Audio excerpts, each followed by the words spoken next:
আপুরা চলে আসলাম একটা ডেইলি ব্লগ নিয়ে। একটু আগে মাত্র লাইভ শেষ করলাম। সো লাইভ শেষ করে মাথাটা এত পরিমাণ পেইন করতেছে, সো ভাবলাম তোমাদের সাথে ছোটো ছোটো ব্লগ শেয়ার করি। অ্যান্ড লাইভের পরে কি অবস্থা হয় আমার রুমে তোমাদের চলো একটু দেখিয়ে আসে। কারেন্ট অবশ্য নেই, কারেন্ট চলে গেছে, বাট চলো যতটুকু পারি দেখাই তোমাদের। এই তো আপুরা জাস্ট মাত্র লাইভ শেষ করলাম, আমার রুমের কারেন্ট চলে গেছে। জাস্ট দেখো, এই যে লাইভ শেষ করার পরে জাস্ট দেখো কি অবস্থা হয়। এগুলো সব কিছু আমার একটু পরে ভাঁজ করতে হবে। সো লাইভ করা এত ইজি না, লাইভ শেষ করে একটু রেস্ট নিয়ে আবার এগুলো সুন্দর করে ভাঁজ করতে হবে। আজকে লাইভটা আসলে খুব খুব আমার জন্য খুব প্যারা ছিল, বিকজ প্যাচেসওয়ালা ড্রেস দেখাতে আমার খুবই কষ্ট হয়। আর এই যে আমার বেবি দেখো, এই যে সে তো তার মতোই আছে। সো চলো, সো লাইভ শেষ করে এখন এক কাপ কফি না খেলে হয় না। চলো কফিটা বানিয়ে নিয়ে আসি।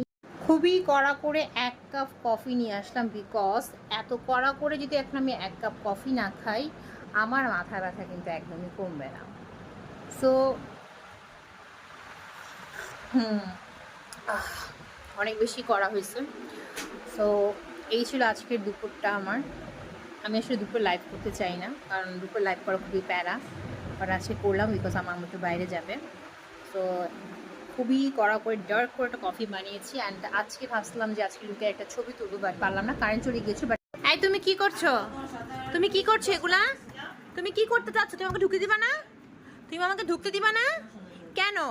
কেন আমি কি, তুমি কেন এগুলো করতেছো বলো? তুমি কেন, তুমি আমাকে ঢুকতে দিবা না? তুমি বারবার গেট কেন লাগাচ্ছ বলো? কেন আমাকে আমাকে ঢুকতে দিবা না? তুমি তুমি আমাকে ঢুকতে দিবা না?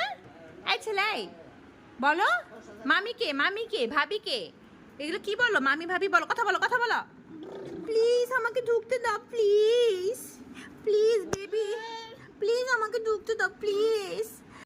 এটা কি আপুরা বলো তো, দেখো তোকে চিনতে পারো কি না বলো তো, এটা আমি কি খাচ্ছি? এটা হচ্ছে আমড়া, ঠিক আছে?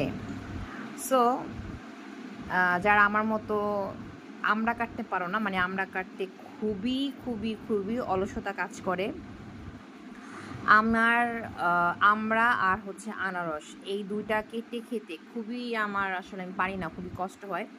তাদের জন্য আমার এই রেসিপি, সেটা হচ্ছে যারা কিনা ইস আপুরা কি যে মজা, ঝাল ঝাল কাচকি মাছের সালাদ, উফ, লেবু অ্যান্ড হচ্ছে আপনার কাঁচামরিচের যে ফিলিংটা কাচকি মাছের মধ্যে, যে সালাডটার মধ্যে আসতেছে, উফ, সেই রকম আপুরা, সেই রকম। প্লিজ আপনারা একবার হলো ট্রাই করে দেখবেন এই কাচকি মাছের সালাডটা, জাস্ট ওয়াও।